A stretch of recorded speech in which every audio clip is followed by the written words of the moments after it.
All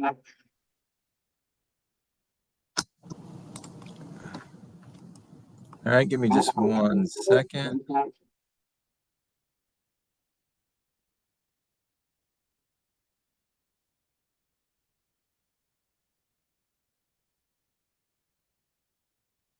right, we'll go ahead and get started. Welcome everyone to the webinar on minimum standards and rules and regulations. Thank you all for joining us on our second webinar of the year. And at this time, I'd like to welcome a couple of our guests. We have with us Bobby Thompson with Airport Business Solutions, and we also have Michael Hodges of Airport Business Solutions. And if you had an opportunity to read their bios, you'll see that there's a tremendous amount of experience with both of them. Michael is the president and founder of ABS, and he's done a lot of work with FBOs and airports and consulting, and also written a few minimum standards and rules and regulations over the years, as well as Bobby. And so without further ado, I'd like to turn it over to you, Michael, and let you start the presentation, if you will. Hey, thanks, Doug. I'm going to pop up the. While you're doing that, Michael, I forgot to mention one thing. This presentation, what we would like to do is welcome you guys to interrupt at any time. If you have anything that you'd like to ask or something that's not clear to you, please don't wait to the end. If you have a question, just go ahead and ask it. You can send it by text, and I'll look for the text, or you can just interrupt through the microphone and ask. But this is an interactive presentation, so with very little formality. So please, if there's questions or anything that you want to know in that moment, please just jump right in there. Yeah, thanks, Doug. Yeah, I do want to kind of reiterate that this is a topic that is, I would say, near and dear to mine and Bobby's heart. She and I have done a workshop for AAA for the past 22 years called Essentials of Airport Business Management, and minimum standards and rules and regs is a big part of it. And so, a lot of the stuff here is stuff we've been covering for a long time. And, so as Doug said, if you have any questions along the way or need clarification or want to talk about a specific issue at your airport, please do not hesitate to interrupt. It does not throw Bobby and I off our kind of thought process. Because we do want this to be interactive and as educational as possible. So, just to kind of get started, we're going to start with minimum standards.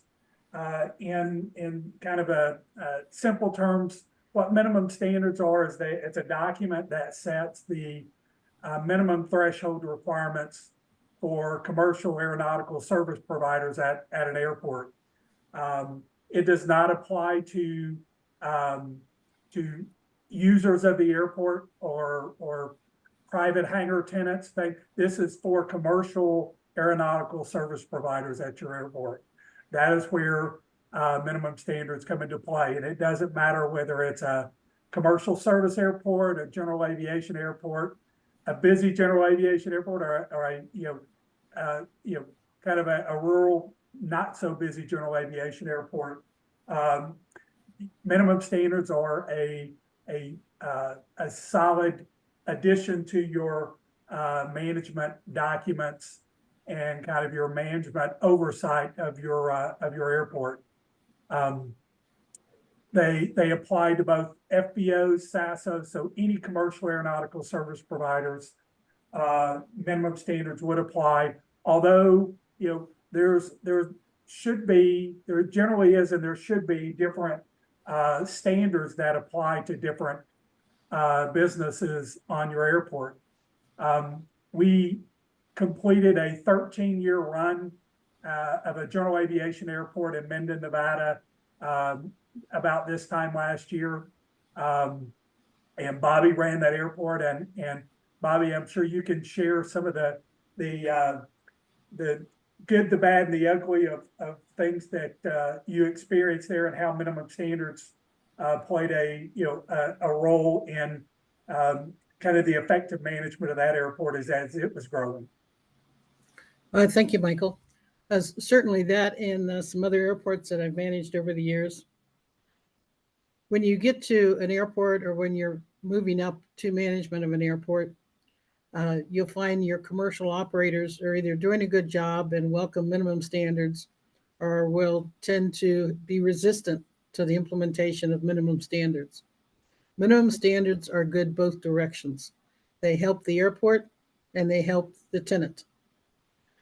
Sometimes it's hard to convince the tenant of that, but they do have an investment. They've invested in structures, personnel, and their business, and minimum standards can help protect that so that the tailgate guy can't come and compete with them. Over the years, I've had to deal with a number of tailgaters, especially when I was the director of airports at LA County. We had a number of people that just thought they could travel around with a toolbox in the back of their truck and do whatever they want. Why is that harmful? Well, first of all, it hurts your airport tenants. It invites theft because you don't know who's on your airport doing what to whom. And also, the people that are doing the work usually do not have insurance, which puts the airport at risk as well. This helps with the orderly development of your airport as rules and regulations do. So you want to move forward with these. They can be a little tiring to get put together, but it's a good learning experience at the same time and will help you going forward tremendously. Thanks, Bobby. So to kind of get into this, they are called minimum standards, and the key word is minimum. These are the minimum threshold requirements that the airport sets for someone to be a commercial aeronautical tenant on that airport, to provide commercial aeronautical services. You should always encourage your tenants to exceed those minimum standards, but you want to have the minimum requirement to be a commercial tenant on your airport and provide services that, whether it's facilities, insurance, personnel, equipment. We'll talk about all these things, but all of these things that are setting minimum threshold requirements for a tenant. And the one thing that we've learned over the years is that they're never restrictive enough for existing tenants. An existing tenant on your airport is always going to want minimum standards that are essentially impossible for a new tenant to meet coming on the airport. So, but that's we'll talk a little bit about how that is an issue with the FAA. But they're never restrictive enough for existing tenants.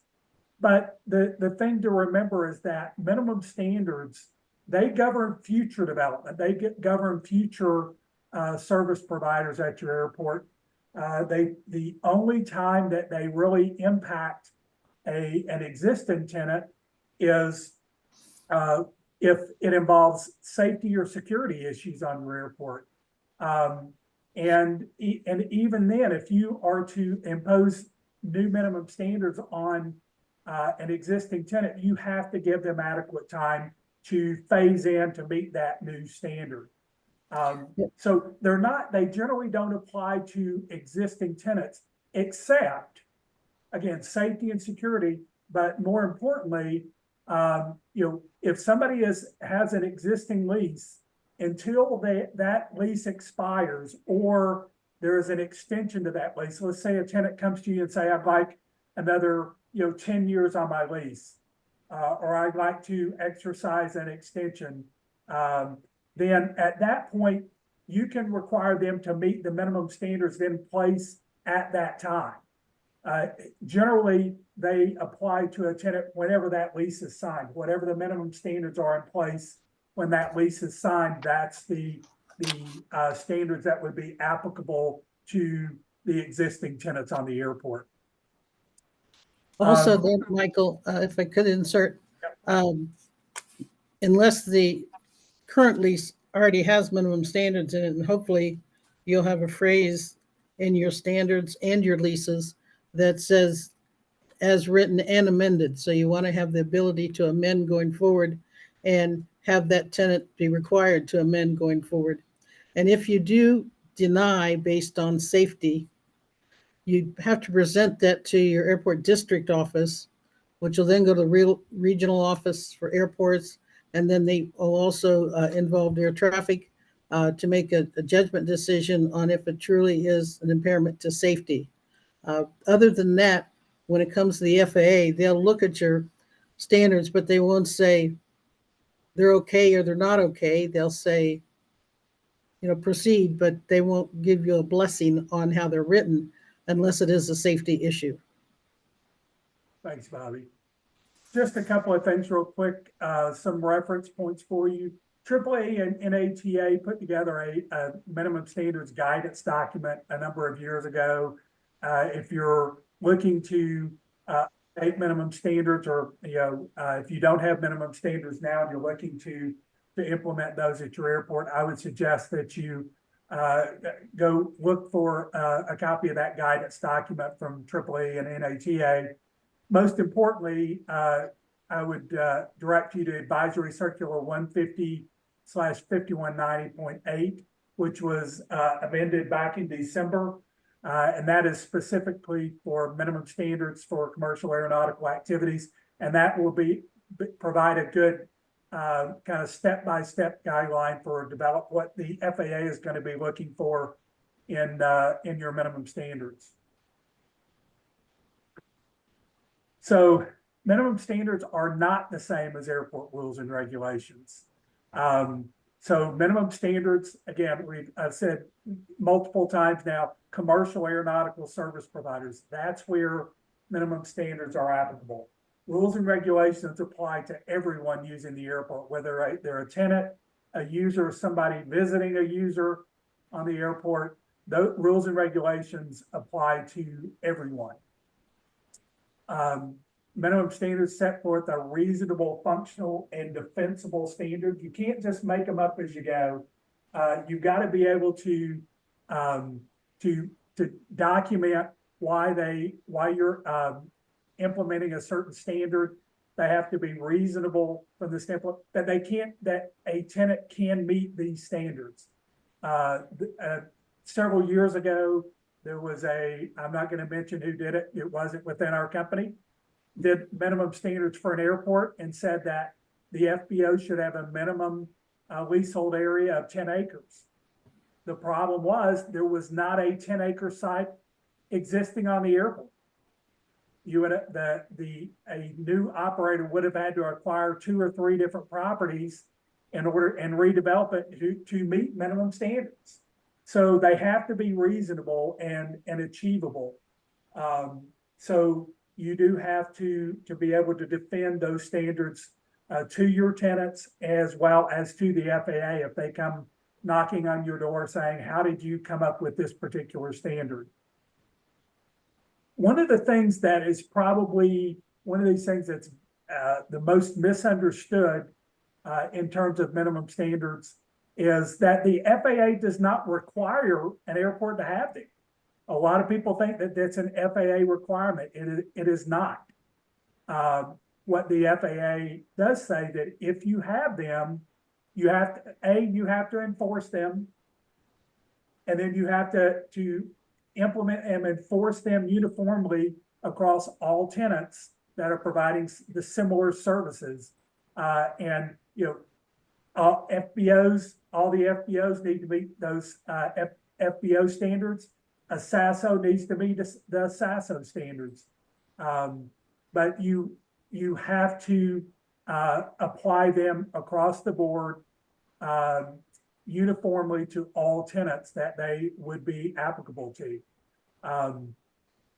So as Bobby just said, though, the FAA does not approve minimum standards, but it is a good idea to have them review your minimum standards and just basically tell you if there's a red flag.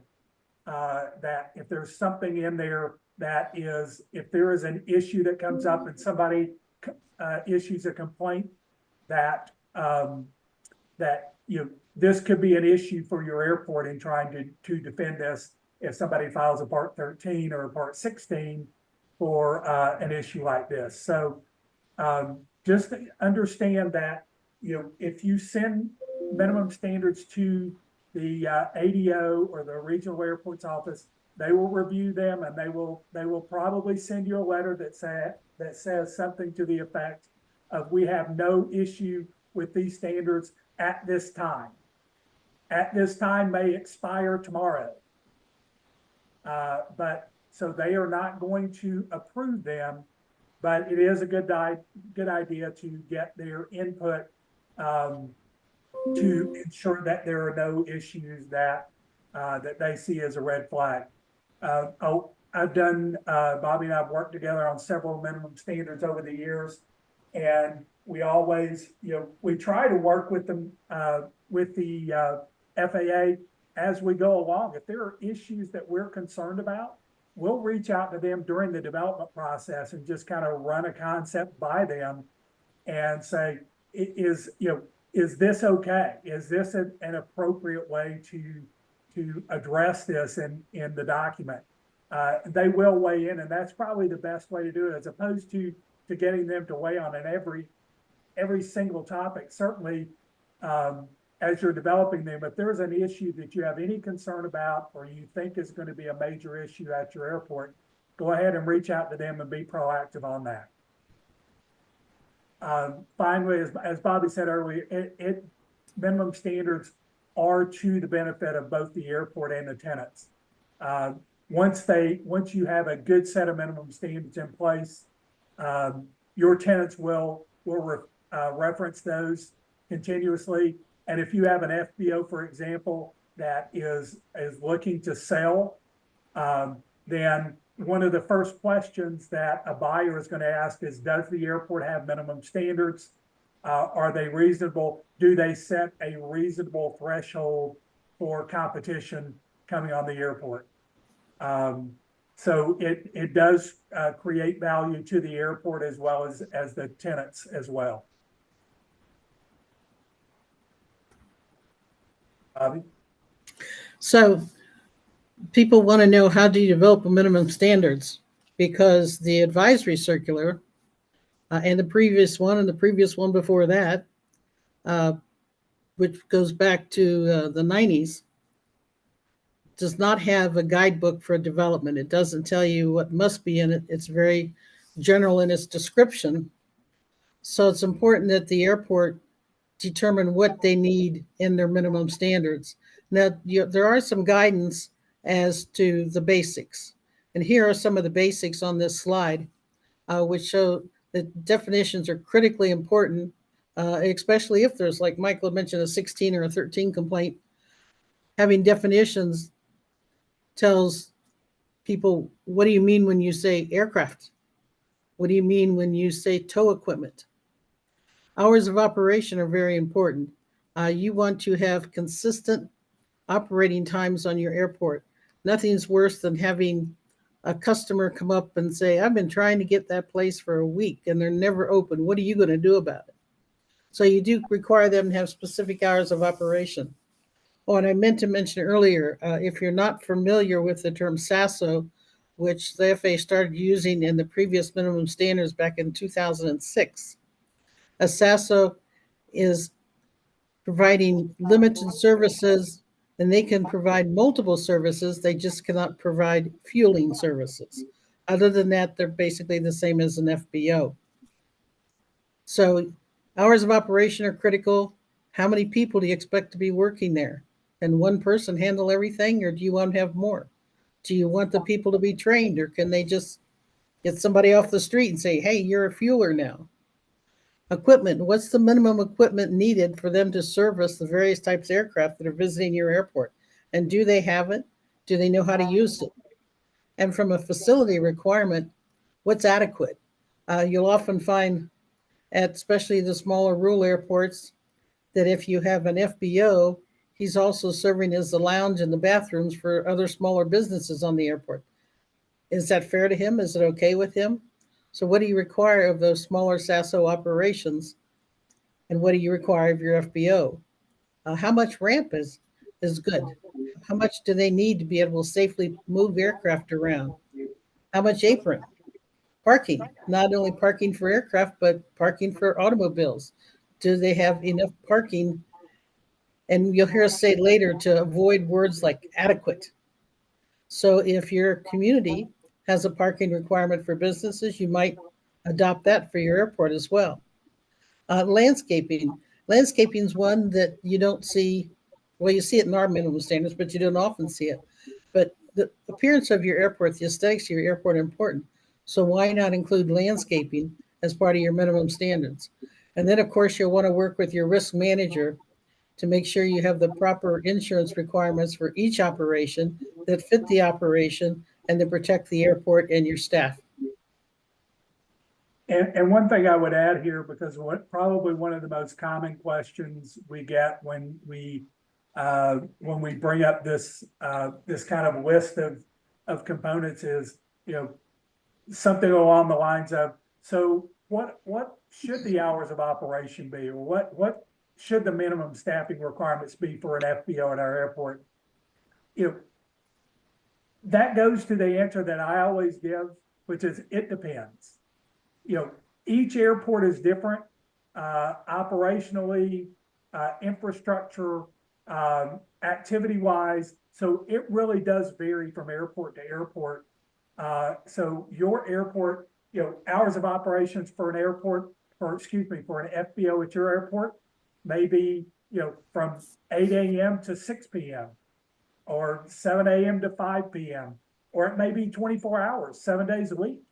And the same, whether it's an FBO or, a flight school, you want to make sure that they're open on the weekend when there's most activity, but a maintenance operation just may need to be open during the week. So it's going to vary depending upon the business. And more importantly, it's going to vary depending upon the airport.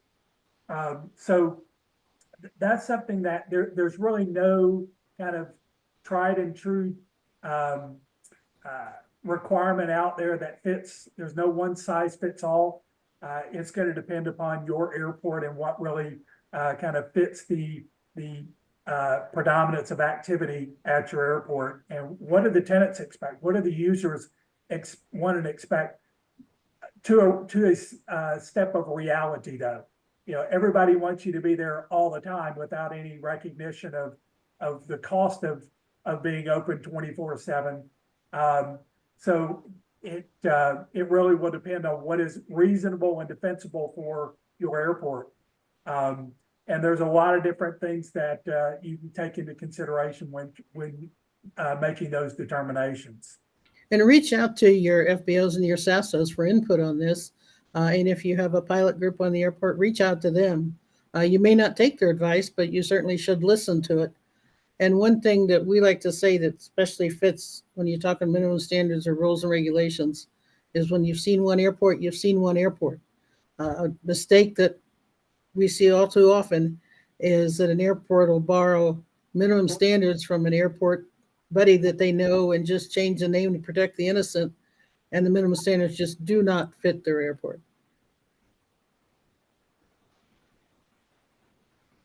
So Bobby talked about definitions.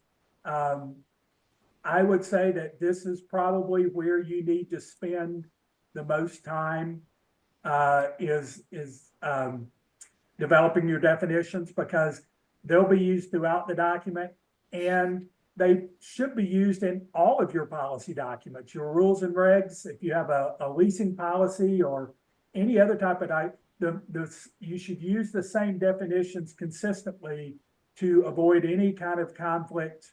If somebody says, well, as Bobby mentioned, over here you say an aircraft is this, and over in this document you say an aircraft is this. So what is it? So spend the time on getting your definitions and use them consistently throughout all of your documents at the airport and all your reference documents. Bobby mentioned that avoid the use as much as possible. There's sometimes that you just have to use them, but words like adequate, sufficient, appropriate, you may know what you mean by adequate, but I will guarantee you that your tenants have a different definition of what is adequate. What they deem as adequate or what they think is sufficient is probably going to be very different from what you consider as adequate or sufficient. So be specific to the extent possible. Again, there's going to be times where, this is the best you can do. But try to be as specific as possible whenever the opportunity presents itself. Michael, we have a question. It says, please comment on individual flight instructors or maintenance at small airports that do not lease space. And you'll see, fortunately, the new advisory circular after 17 years with the old one is definitely an improvement. One of the things they recommend in there that we've been recommending for a while is that if you have people that are doing business on your airport that are not a tenant, you should have a permit process. And obviously that comes with a fee. And it requires to provide you copies of license or credentials that they have, and also requires them to have insurance. Again, to protect your airport. And I can go back to a story when I was in Los Angeles. We had had 5 airports to watch, and there was a number of tailgate mechanics and avionics people. And with 5 very busy airports, we weren't always sure who was on the airport or if they should be on the airport. Because as you know, a lot of cars will trail in without having that gate key. So what happens was we found out the avionics mechanic, his business plan was to go on airports, take avionics, and sell them at other airports. Obviously not something you want to deal with. So make sure they're licensed to do what they're doing. Make sure they have insurance, and require them to pay you a permit fee for the privilege of working on your airport. And I would also suggest, based upon Bobby's story there, that you may want to require that mechanic to provide a letter from the aircraft owner that has given them authorization to work on their aircraft, so you don't run into a situation as Bobby just described where they're they were borrowing from one aircraft to deliver to another aircraft. So that would be another step that you may want to consider, depending upon whether it's a potential issue at your airport. It's just require a letter of authorization from the aircraft owner or anybody that's coming and claims to be representing the owner to provide services. So, one thing though is that, you're never going to be able to develop minimum standards that cover every possible issue that comes up. It's kind of like, contracts. If you can have the best attorney in the world draw up a contract, and if somebody wants to break that contract, they're going to find a way. And that's kind of the way minimum standards is. If somebody is bound and determined to violate the minimum standards that are in place at an airport, they're going to find a way. You're never going to be able to come up with every scenario possible and every response to every scenario possible. So just focus on what is kind of the most logical issue at your airport, what is kind of obvious, and there may be some things that come up along the way. But also, one of the things that we recommend and we utilize when we're doing minimum standards is we'll have somebody or a group of people to review the document and say, okay, just play devil's advocate. If you were going to violate these minimum standards, if you were going to come in and try to get around what is required to be a maintenance provider on the airport, for example, how would you do it?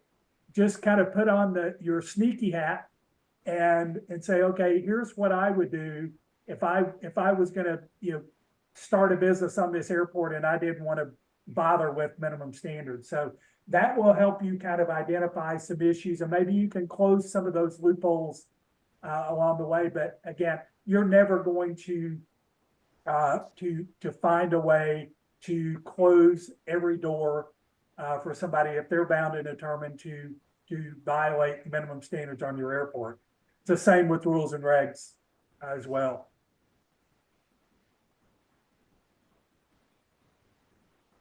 So I mentioned earlier about your minimum standards, you're developing minimum standards. They have to be justifiable, realistic, and achievable based upon your specific airport and market. And, I'll give you an example. We were working on minimum standards several years ago at the airport in Vail, Colorado. The existing FBO had about 200,000 square feet of hangar space. And we were working with the airport and the FBO to develop minimum standards for the airport. And we thought that a realistic and justifiable standard for hangar space at that airport was 100,000 square feet. Because with the aircraft that come to that airport and when it's a peak time, that really doesn't house a lot of aircraft. So we had 100,000 square feet of, hangar with a, 28-foot door at that time. We took it to the FAA and they said, we can't, that's not justifiable. That's not reasonable for a new business coming on the airport. A new FBO coming in, it's not reasonable for them to have to build 100,000 square feet of hangar space. You have to be able to still create the opportunity for a new business to come onto the airport and compete. And that goes back to, reasonable standards. It's a minimum threshold requirement to be a commercial service provider. It should not be set based upon what the incumbent tenants have at the airport, because they built their business up, they built their leasehold up over a number of years typically. So you have to be realistic and take into consideration somebody coming on your airport that a new business, that doesn't mean that, they get to just put up a portable trailer and say, well, we'll build a hangar if we ever get somebody that comes to us and wants a hangar, we'll build it. That's not reasonable. That wouldn't be justified in the FAA's mind. You have to have a certain minimum requirement for facilities. Probably things like hours of operation, insurance. Those are things that would have to be consistent with all operators providing similar services. And that would be something that would be applicable from day one. So, keep that in mind as you're developing these things about, they have to be justified and realistic and achievable for a new tenant, or a new commercial service provider coming on your airport. Make sure your standards are consistent with your master plan and airport layout plan. That's kind of like the story I told earlier about, a requirement to have an FBO to have 10 acres, and there's not 10 acres of land available on the airport. Or having a requirement to, you have to build facilities capable of handling the Gulf Stream, yet your airport, is not designed to be able to handle Gulf Streams on a regular basis, and there's never been a Gulf Stream that's ever landed at your airport.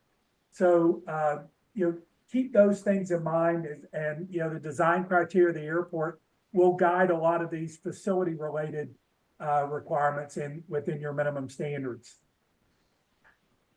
They need to be forward looking. As I said earlier, they're not retroactive, but it's not what the airport is now, it's what you want to be in the future. So they should be forward looking as you develop standards. Again, they can't be unachievable, but, if you are, if the market is changing at your airport and you're marketing the airport to, more turbine aircraft, then maybe the minimum standards, for, new tenants come in may, you want to raise the bar a little bit. And so that they should be forward looking, and don't just focus on what your airport is now. Think about the future and what you want future developments of the airport to look like.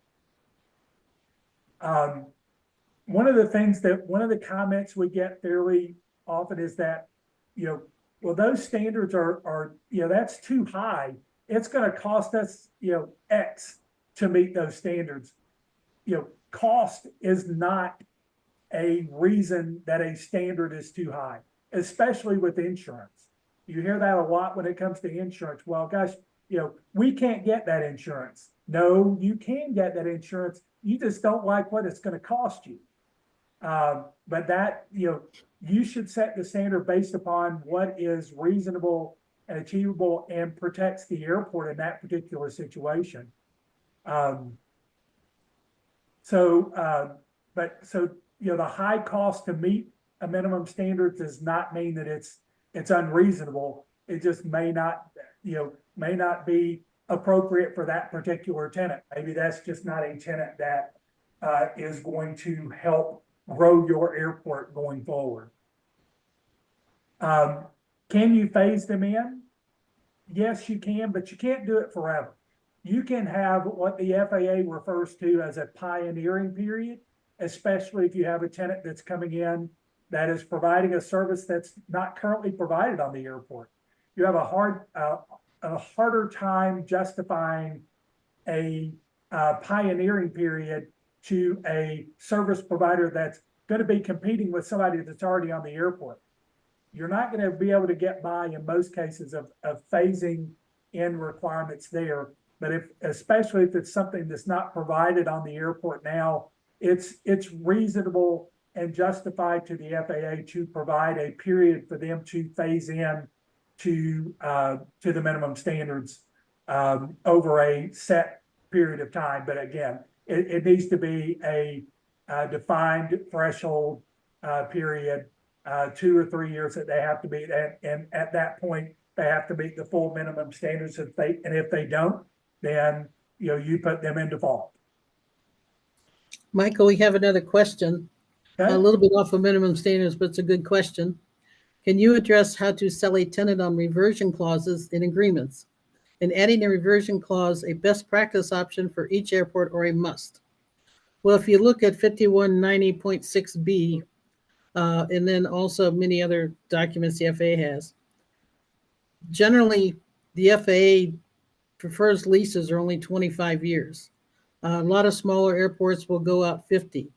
But if you don't have reversionary clauses in that, the FAA really believes you sold that property, because if they have it in perpetuity, that means they now own that property, even though it officially is yours, because you have no way, unless they violate some other lease agreement, to move them off that property. It restricts how you can develop your airport, because they're sitting in a place where you might want to put ramp, taxiways, runways, but you can't do it because there's no reversion in their lease. They can just keep going on and on and on. To protect your airport, to keep the FAA happy, to be able to develop your airport, you do need reversion clauses in all your leases, no matter how long your normal lease period is. It's not only a best practice, it's a must. Yeah, and let me add to that a couple of things. One is that, reversion clauses are not always what happens at the end of the lease. Reversion is just ultimately what happens at relative to ownership of the improvements at any point during the lease. In most cases, it is at the end of a lease, but it can be, a situation where it's a 40-year lease, but the improvements revert to ownership of the airport after 30 years. Actually, I just talked to a client the other day that they had just negotiated a new lease, and that's the way that they structured it. It's a 40-year lease, but after 30 years, the improvements reverted to ownership of the airport, and the tenant had the right of occupancy for the remaining 10 years, for years 30 through 40. They have the right to stay there, but they had to start paying for those improvements at that point. So you can use that clause to I don't say manipulate, but control a lease over time. But as Bobby said, it is very important that you have some type of notification in your lease about what happens to improvements. The worst thing that you can do in a lease is to be silent on reversion. I've been involved in too many issues over the years where it ended up in litigation because an airport lease or the airport's policies were silent on reversion. So whether it's, ownership reverts to the airport, the tenant is required to remove the improvements at the end of the lease, or, worst case scenario in my mind is that you're required to buy them at the end of the lease. Whatever you choose is appropriate for your airport, it's important that it's documented.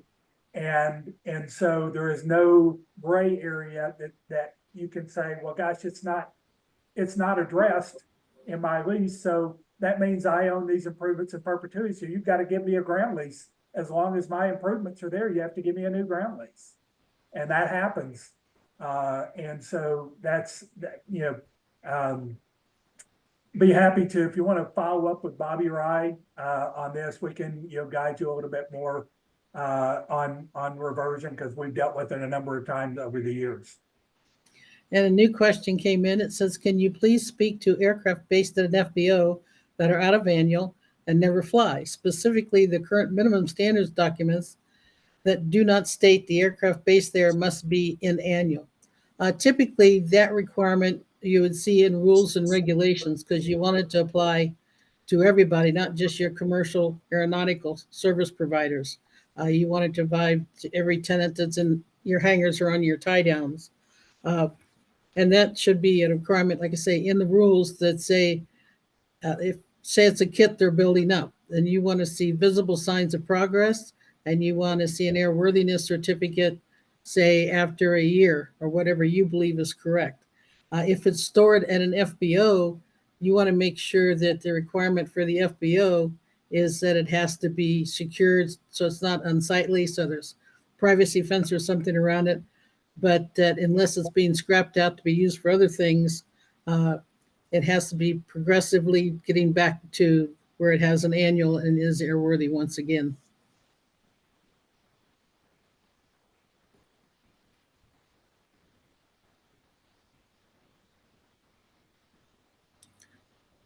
And Michael, this goes back to your comment. It says, can you clarify your comment on worst case of buy them? Do you mean airport buy the improvement? Doesn't that enter into revenue diversion issues?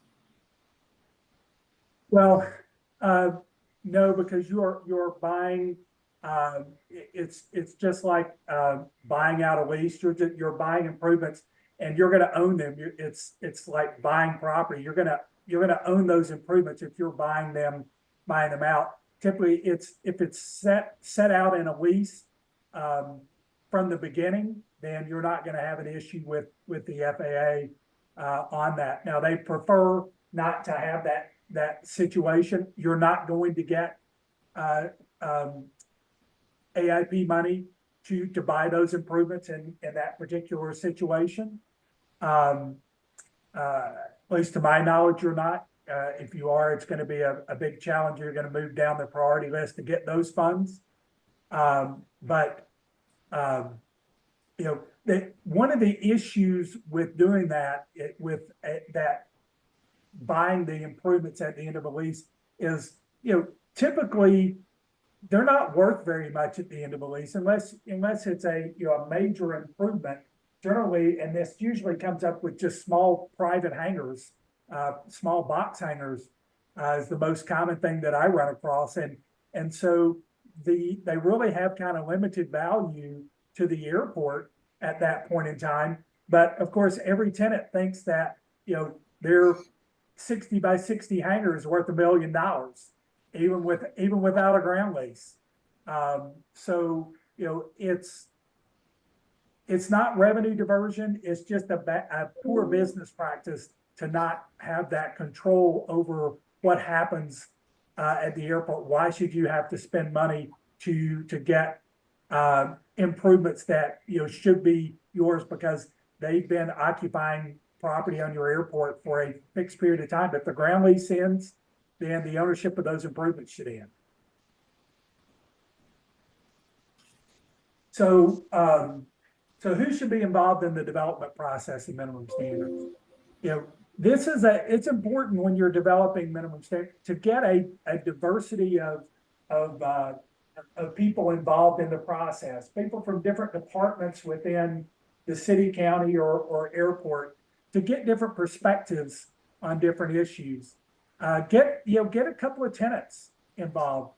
Don't pick tenants that are the constant troublemakers, because they're just basically, you know, coming in and try to throw a wrench into any idea, you know, that you want to bring up.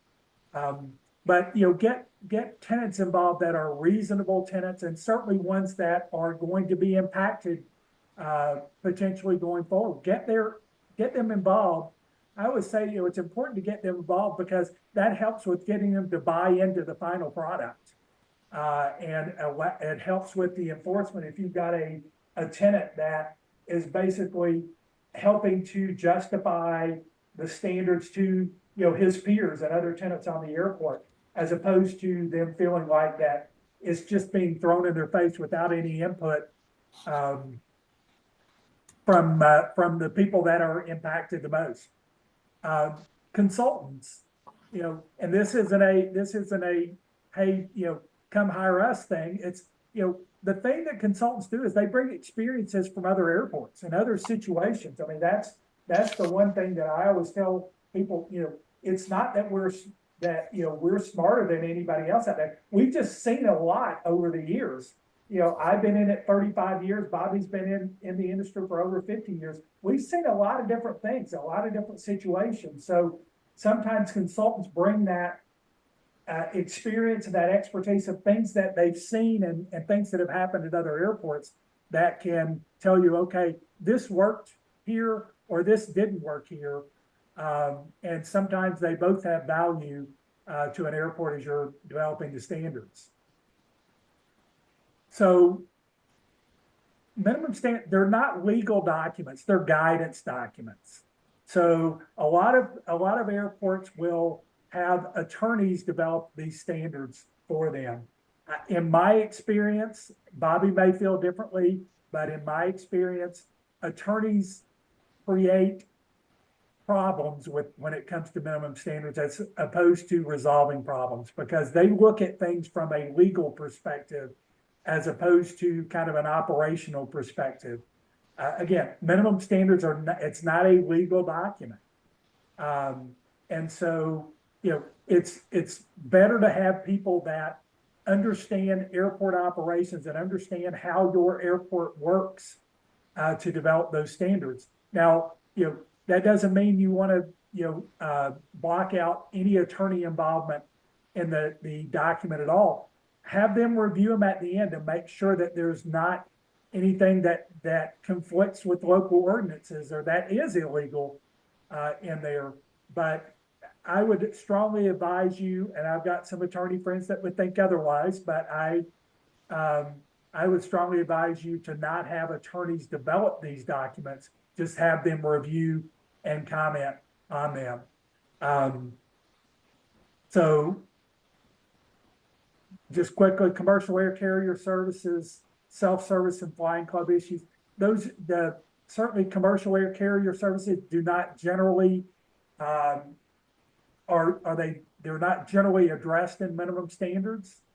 Self-service and flying clubs, yes. You know, self-service self-service fueling, that is something that can be and should be addressed in your minimum standards.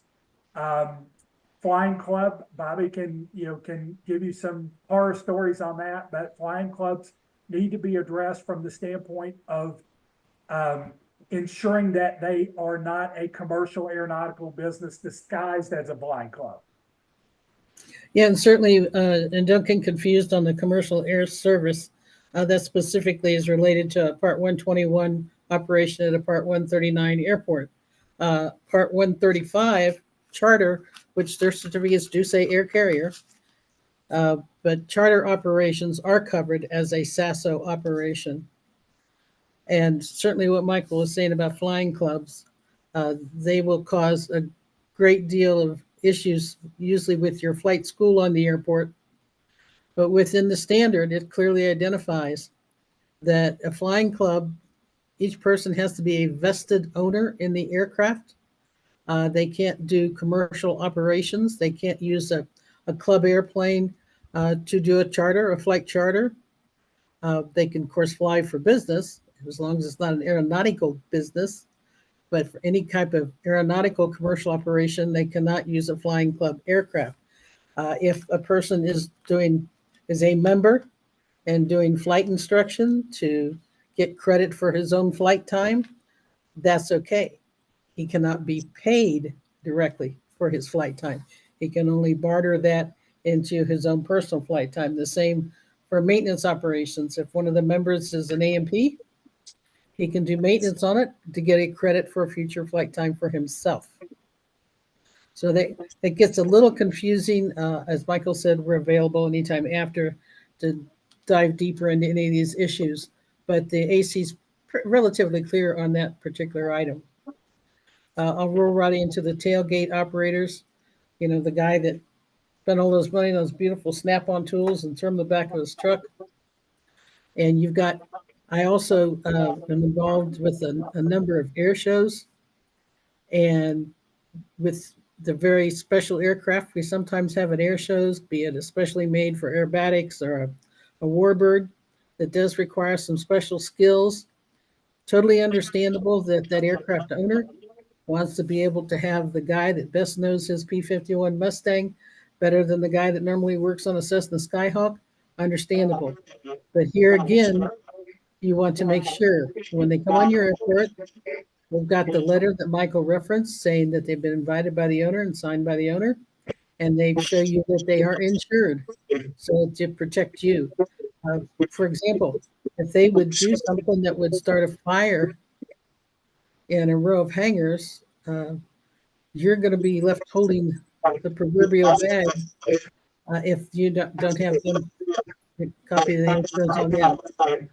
So you want to make sure that I'm getting a lot of feedback from somewhere.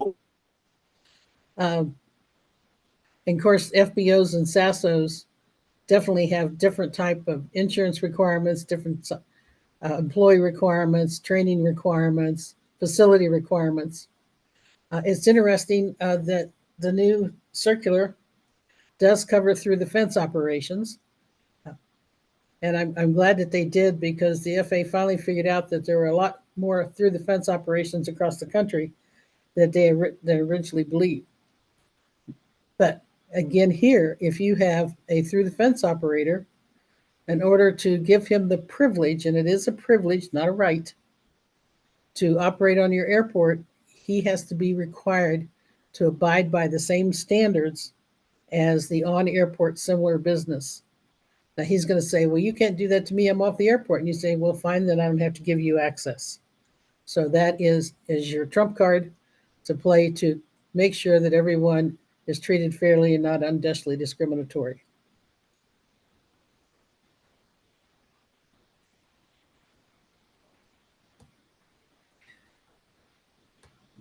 Hey, Bobby, just a quick question for you on that. What if there is a through the fence operator that gets its fuel has fuel storage outside of the airport? Could there be fuel flowage fees charged to them, or is that out of the question? No, it's absolutely. Again, make sure that your agreement with them includes everything as if they were on the airport. Obviously, they're not going to pay you for the land, but they should be paying you for everything else.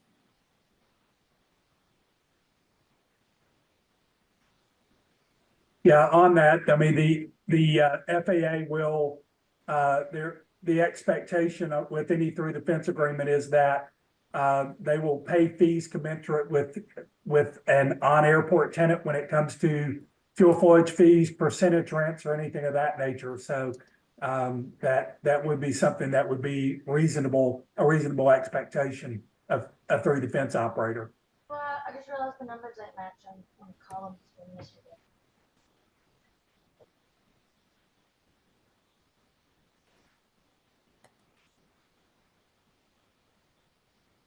Okay, so how and when we already addressed that? You know, it is important when you're developing minimum standards to avoid the impression that you're developing standards that specifically benefit one operator over the other.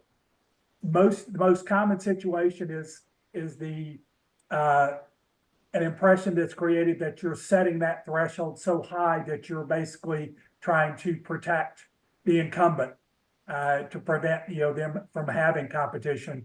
But I've seen it go the other way as well, where an airport sets the standard so low that it allows somebody to come in and really unfairly compete with the incumbent. And that's just as bad from the FAA's perspective. You're going to be having to answer some difficult questions in both of those situations. Yeah, I would suggest that, you know, you review Advisory Circle 150, 51, 90.6 on that addresses exclusive rights. So,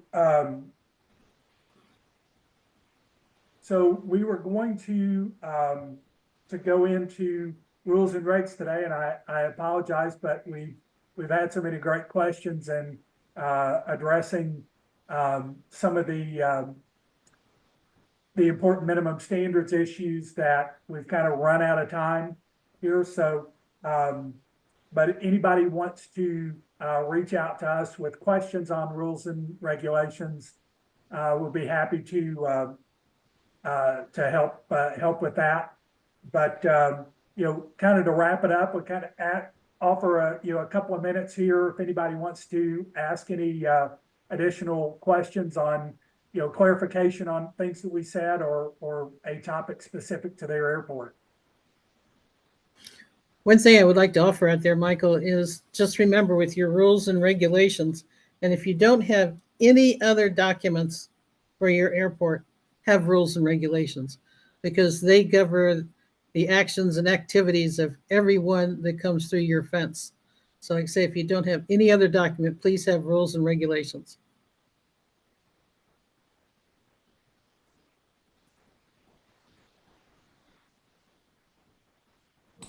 I'm going to get a question in the chat here. Can you clarify your, oh no, this, my cursor must have moved. I think we answered that one. That was about Right. buying improvements. Right.